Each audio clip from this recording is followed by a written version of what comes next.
Hey guys, so I just wanted to take a quick 1 or 2 minutes of your time to introduce to you a new channel that I've been working on. This channel is called TheGaijinProject and is focused primarily around gaming, although predominantly Minecraft. At the moment, I'm really enjoying playing through the Minecraft Pixelmon adventures, so if you enjoy Minecraft and would love to see some Pokemon adventures on Minecraft, be sure to check out my new channel at TheGaijinProject. I'll leave a link in the description box below if you would like to check out the channel, or alternatively, there will be an annotation at the end of this video if you'd like to check out my most recent uploads. Thanks very much for your time, and on to the video. Hey YouTube, this is PokéCastXVll here, and today I have for you my top 5 decks for the City Championships 2016. With cities already well underway in the US and just about to begin here in the UK, I thought it'd be a perfect time to go into further analysis as to what are the top decks in the current metagame. Keep in mind that this is for the expanded format, so cards from Black and White all the way through to the most recent release Breakthrough are legal for competitive play. This allows for a much larger pool of cards to choose from, meaning that the individual deck strategies will naturally be different. However, it is important to mention that this is only my top 5 list. So with all that said, let's get straight into it. Number 5. Coming in at number 5 is Sableye Garbodor. This deck is a relatively new concept that surfaced recently in the expanded format. The deck utilizes Sableye, which was released way back in Dark Explorers, and that uses the attack Junk Hunt. With Junk Hunt, you're able to recover 2 item cards from the discard pile. Naturally, your usual suspects will be cards like Crushing Hammer to wear down your opponent as much as you possibly can. Around that, you also have cards such as Headringer to try and prevent your opponent from attacking. As if that wasn't bad enough, Sableye also runs Team Flare Grunt and Xerosic to wear down your opponent even further. This also helps significantly with cards like Seismitoad, who item locks you through Quaking Punch, arguably one of the deck's biggest threats, as your deck is heavily item based. Other forms of stalling include running cards like Team Aqua's Secret Base or Silent Lab, along with Lysander to bring up heavy retreaters. So with all that said, where does Garbodor come into play? Garbodor, as you can probably imagine, is used for its ability Garbotoxin, in where it shuts off all abilities when a tool is attached to it. This helps in narrowing down your opponent's options with cards like Blastoise and Darkrai EX to name a few. But more importantly, it helps you shut down Keldeo EX, as Keldeo is a splashable free retreater in the expanded format. However, the card that arguably makes this deck viable is through its A-Spec Life Dew, a mechanic that's been reintroduced to us in the expanded format.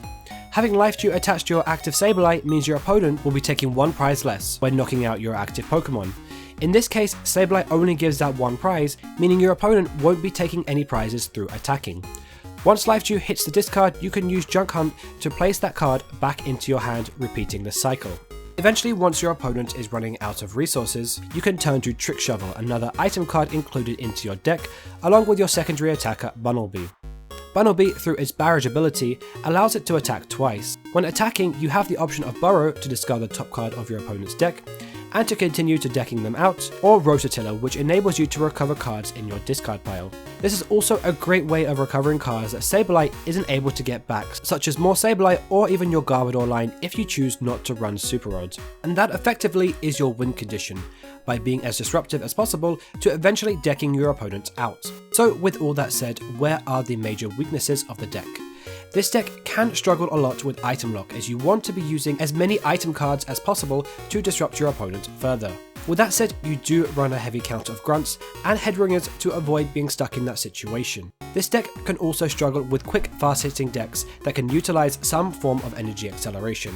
Mega Manectric, Yveltal with Dark Patch, and Vespiquen with Blacksmith are a few examples. So in conclusion, and with all that said, this is definitely one deck I do like a lot in the format and definitely deserves its place in my top 5. Number 4. At number 4, we have Seismitoad.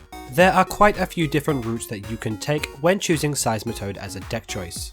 Manectric Bats and Garbodor to name a couple. But the deck I'm going to be looking at is Seismitoad Giratina. Like Sableye, this deck aims to be as disruptive as possible by item locking your opponent with Quaking Punch, and then spamming multiple disruption cards like Crushing Hammer.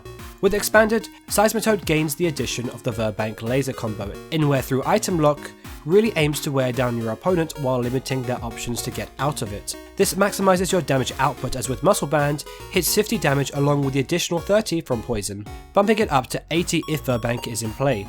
Even though you don't have Garbodor, you can also choose to play Hex Maniac, which gives your deck another means of disruption, specifically targeting cards like Keldeo EX and Darkrai EX. Your secondary attacker in this deck is Giratina EX, which serves as another means of disruption. Giratina, through Chaos Wheel, prevents your opponent playing any special energy cards, stadium cards, or tool cards. It also has the ability Renegade Pulse, which prevents any damage done to it by your opponent's Mega Pokemon, serving as a great counter to decks like Mega Manectric. It also serves as a great counter to decks like Night March and Vespiquen that uses special energy. You can also choose to run your own Keldeo EX along with Shaman EX for more drawing support. Considering all of your Pokemon are EXs in the deck, this also opens up the option of playing Hooper EX, as it allows you to search out any Pokemon within your deck. Certainly a very consistent yet disruptive deck to say the least. So where this deck's weaknesses lie are in its energy typings. While I do believe it's the strongest variant available, it's also the most fragile. Because you're only running special energy to compensate for both Giratina and Seismitoad, this leaves you exposed to cards like Xerasic and Team Flare Grunt. Another card that really hurts this deck a lot is Jirachi, released as a promo in Breakthrough. Not only does this take away your special energy, but it also prevents you from doing any damage to Jirachi the following turn. The good news is that with Seismitoad is that your energy is easily replaceable, as you only need a DCE to continue attacking. However, if your opponent spams these cards enough, it's going to leave you without any energy left in the deck and unable to attack. Your best options might be running some form of recovery, Bunnelby being a viable option, or even running basic energy. While I do feel this deck is the best Seismitoad variant available to us in the current metagame, as mentioned it's also the most fragile, but nevertheless still makes it in my top 5 count. Number 3. At number 3, we have an old concept with a new method in Blastoise Keldeo. Traditionally, back in Boundaries Crossed, you would have to rare candy through the stages to get Blastoise into play. Now with the release of Archie's Ace in the Hole, you can put your hand size down to 1 card and as a result, put Blastoise into play without even having to bench a Squirtle. On the surface, this does seem extremely difficult to do, however, it's made a lot easier by the amount of support you run in the deck to make it possible. Once Blastoise is set up, the main strategy is to use Deluge to pile as many water energy onto your Pokemon as possible, to fuel for their attacks. The obvious target is Keldeo EX, however, you do have other alternatives, such as Articuno from Roaring Skies and even Kyurem from Plasma Freeze. If you want to, you can also run Mewtwo EX from Next Destinies. The other Pokemon that you include in this deck is Execute for its ability, Propagation, which helps you manage your hand size a lot more efficiently. Going more into the mechanics of the deck, your first move will generally be hitting the turn 1 Battle Compressor, in where you usually want to discard Blastoise, an Archie's, your energy, or even an Execute. From there, you have to manage your hand size down to 1 card, normally the last card being the VS Seeker, or if you play Jirachi EX for its ability, Stellar Guidance to search out the single Archies. At this point, Ultra Ball and Computer Search are usually your MVPs, as they help you narrow down the cards in your hand.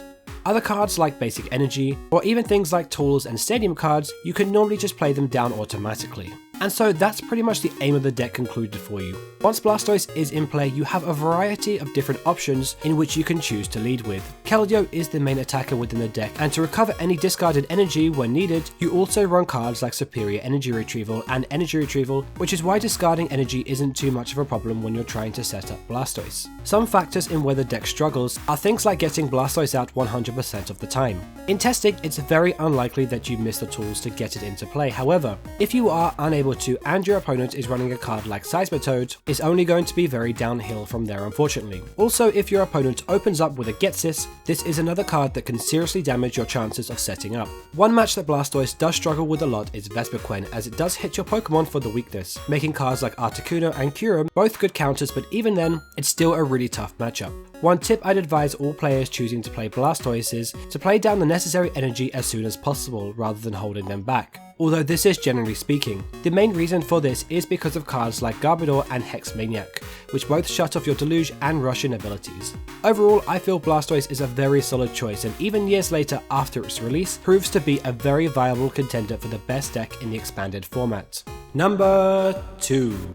At number 2, we have Yveltal. This deck has a lot going for it in the expanded format, as it not only gains the Verbank laser combo, but more importantly, the reintroduction of Dark Patch. Dark Patch allows you to take one darkness energy from your discard pile and attach it to one of your dark type Pokemon. When you pair this with Battle Compressor to ditch your energy into the discard pile and then Dark Patch them back on, it makes for a very speedy engine indeed, especially when you have cards like Yveltal and Sableye to recover cards. When you start piling up energy onto your Yveltal EX, you're able to hit for extremely high amounts of damage with Evil Ball, and to go with that you also have the Verbank Laser and Muscle Bands. Another trick that you can run with this deck is Maxie's Hidden Ball trick to get fighting Pokemon into play, making your matchup against decks like Manectric a lot more favourable. Gallade is the obvious target as it functions off just a DCE, as well as having a really unique and interesting ability. The other option is running Archeops and restricting your opponents from evolving. This helps significantly against decks like Vespiquen and Flareon. With that, most Yveltal decks will usually run one copy of Seismitoad EX, as well as the Darkrai Keldeo combo, as having a Darkness Energy on your Keldeo with Dark Cloak gives all of your Pokemon free retreat by having Rush In. And finally, to search out all of these Pokemon, you have Hoopa EX, which is always a great solid Pokemon to search for when trying to set up. One thing that you will find teched against Yveltal is Dedenne from Furious Fist, as its second attack deals 20 damage times the amount of energy attached to the defending Pokemon. When you consider that Yveltal is lightning weak, it really doesn't take too much for this small 70 HP basic to knock out your big 170 HP EX. Another tech that you could potentially run into is Mewtwo EX from Next Destinies, as Mewtwo's first attack is splashable for just a single double colourless energy, something to be cautious about when stacking up too much energy on your Yveltals. With all that said, Yveltal is a solid contender for the top spot, and only just narrowly missing out. However, its already success is evident that it certainly deserves its place in the top 5. Number 1. And finally, number 1. And at number 1, we have Vespiquen Flareon. Similar to Night March, it uses Battle Compressor to dump Pokemon into the discard pile, fueling for Be Revenge or Vengeance, whichever attack you decide to choose. Amongst that, you have a variety of different Pokemon that you can choose to discard. You do run just the one Jolteon to make your stage 1 lightning types. However, if you're not facing anything like Rayquaza or Yveltal, then it could be a potential card to discard. You can also run Wobbuffet from Phantom Forces just for its ability, again another card you can also choose to discard. Other cards include the new promo Jirachi from Breakthrough, as well as Audino from Boundaries Crossed. For draw power, you do have Shaymin EX, as well as Unknown with the ability Farewell Letter. Farewell Letter not only allows you to draw a card, but also gets discarded and bumping up your attack for your Vespiquen and your Flareon. Being reliant on having DCEs to attack, most decks generally run basic Fire Energy on top of Blacksmith, which can be reused with VS Seeker. You also have the option of running Computer Search or Life Dew as your ace spec, whichever fits your playing style. Where this deck can struggle is against decks like Yveltal running Archeops. If you can't evolve your Pokemon, you're not going to be able to attack, effectively losing the game. One solution is running Hex Maniac, as it shuts off all abilities, allowing you to get your Vespiquen and your Flareons into play. Your other option is turning to Wobbuffet, as having Wobbuffet in the active spot shuts down all abilities except for Psychic types, thus shutting down Archeops and meaning that you can evolve. Remember that Archeops is weak to Grass, meaning that it's much easier to KO with Vespiquen. And finally, cards like Jirachi could be difficult to get around, however you do run Blacksmith, which can compensate basic energy on your Fire type Pokemon. You could also choose to run the other Flareon if needed from Ancient Origins, however I personally don't think it's worth the inclusion. Lastly, Hex Maniac also helps you against decks running a bat line, which is something that can hurt this deck a lot. Another card that you could potentially consider to help you against players running a bat line is Parallel City to limit your opponent's bench space and the amount of bats they're able to get into play. And so there you pretty much have it. That is my top 5 decks for Cities 2016, all concluded for you in the expanded format.